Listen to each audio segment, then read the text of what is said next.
Môre geliefde, welkom saam met my op hierdie koue nat Vrydagoggend. In die begin. Kom ons lees ons teks. Paulus skryf vir ons in Romeine 1. Want sy onsigbare eienskappe, naamlik sy ewige krag en goddelikheid, word van die skepping van die wêreld af in sy werke begryp en is duidelik sigbaar. Gevolglik is hulle sonder verontskuldiging. Wat bedoel Paulus hier? Kom ons gaan kyk na Johannes 1, vers 1 tot 4.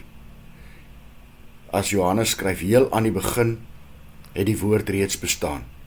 Die woord was by God en die woord was self God. Hy was reeds in die begin by God.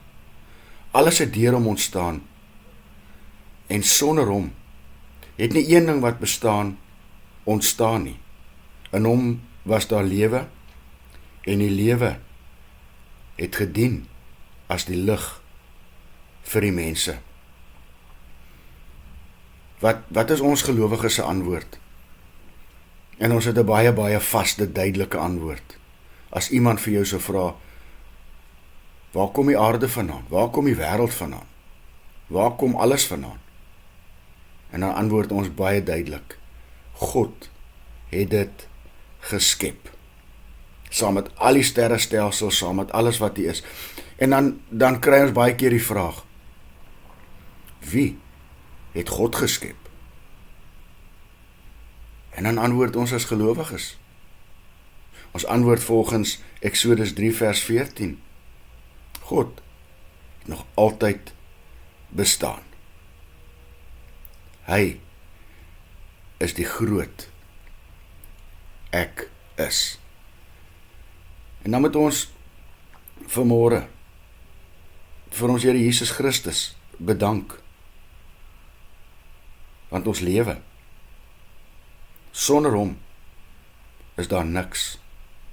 Maar geliefde, in hom is alles.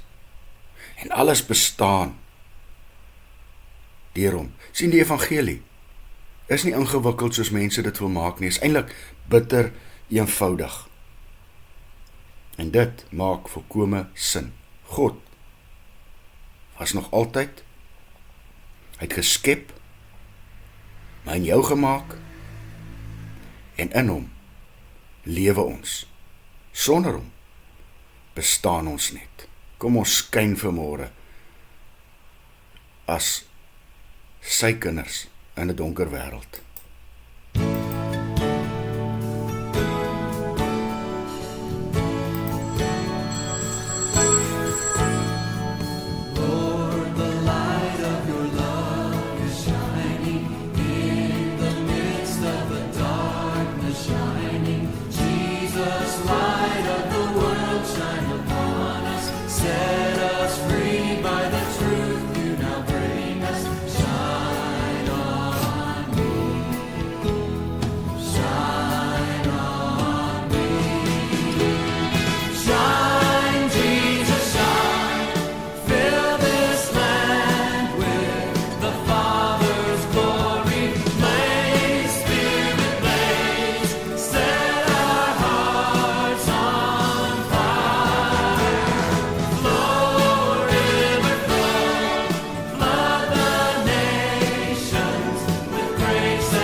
Here Jesus, dankie, dat in die begin was die woord.